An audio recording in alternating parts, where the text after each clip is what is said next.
Let's truck.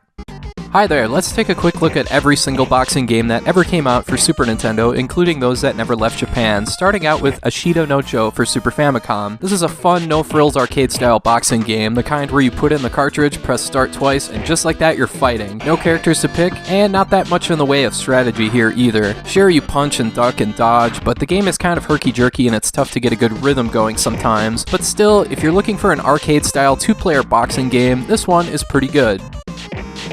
Next is Best of the Best Championship Karate. Wait a second, this isn't boxing. Well, I gotta shoehorn it in there. I don't know what else to do with it. Anyway, this got released on a ton of different systems, but the Super Nintendo version almost feels like one of those cinematic type games. You know, like Out of This World or Prince of Persia. It's tough to get a good grasp of how to do things because you move kind of awkwardly. This is one of those games that's tough to accurately judge because there is some interesting stuff here, like customizing your own moves. It's just the gameplay itself is so odd. Overall, there's just not enough meat on the bone here to warrant that kind of time investment to get any good at this game. Boxing Legends of the Ring is another game that takes some serious time to get good at, but at least you get to fight as some of the all-time greats like Sugar Ray Leonard, Roberto Duran, Hagler and Hearns, and even Jake LaMotta. I love how the game looks. The over-the-shoulder perspective is really cool, and your life meter is depicted by how your face looks in the corner of the screen. Kinda reminds me of Doom. There's the usual one-on-one mode, but there's also a career mode that's pretty cool. Boxing Legends of the Ring isn't a button mash fest. Here you have to fight for positioning, have a strategy, and set up punches. Again, this game is tough to get good at, but it looks and sounds great, and the gameplay has some intelligence behind it. I'd recommend this one. This was released in Mexico as Chavez 2, but I'll get to that later.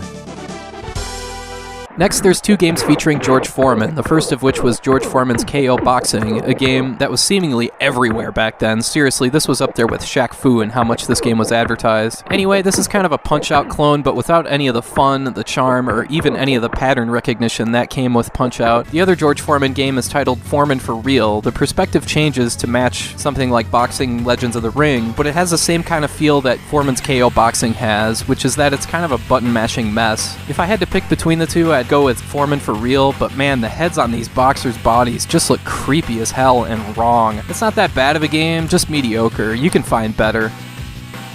Next we have a Japan-only Super Famicom game, Onizuka Tatsuya Super Virtual Boxing. This one takes a first-person perspective, the controls are responsive and intuitive, and there are even special attacks like this Fist of Flames here. That's pretty sweet. This game is kind of limited, but it's English-friendly, and it's pretty decent. It's an easy pick-up-and-play arcade-style boxing game. Riddick Bowe Boxing is an interesting case. This game was made in 1993, but was released in Mexico and released in the southwestern United States under the title Chavez, as in Julio Cesar Chavez. What's more, this game plays just like Boxing Legends of the Ring. Yeah, it's a different side perspective here instead of over the shoulder, but the controls are very similar. It turns out that Boxing Legends of the Ring was actually released in Mexico as Chavez 2, the supposed sequel to this game, despite the fact that each game had a different developer. Weird. But yeah, Riddick Bowe Boxing, or Chavez, is pretty decent, but you'd be better off playing its better-looking quote-unquote sequel, Boxing Legends of the Ring.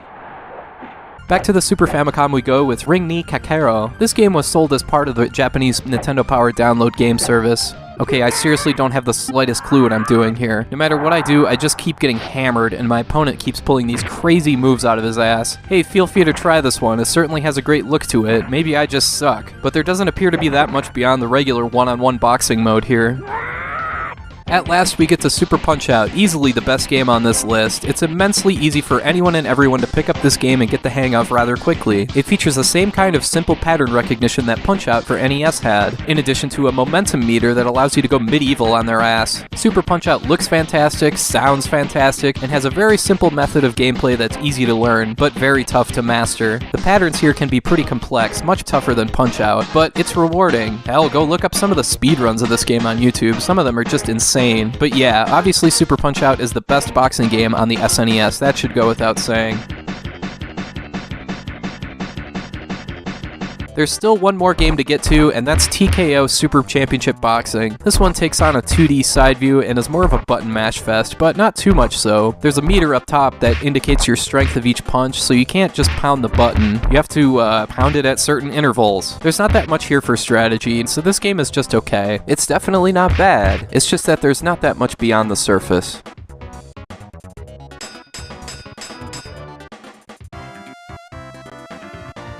So yeah, that's it for boxing games on the SNES. The best is obviously Super Punch-Out, but if you want something else, Boxing Legends of the Ring is pretty good. But if you want to try something completely under the radar that's a fun multiplayer game, you might want to try Ashita no Joe. Anyway, that's all for now. Thanks for watching, and have a great rest of your day.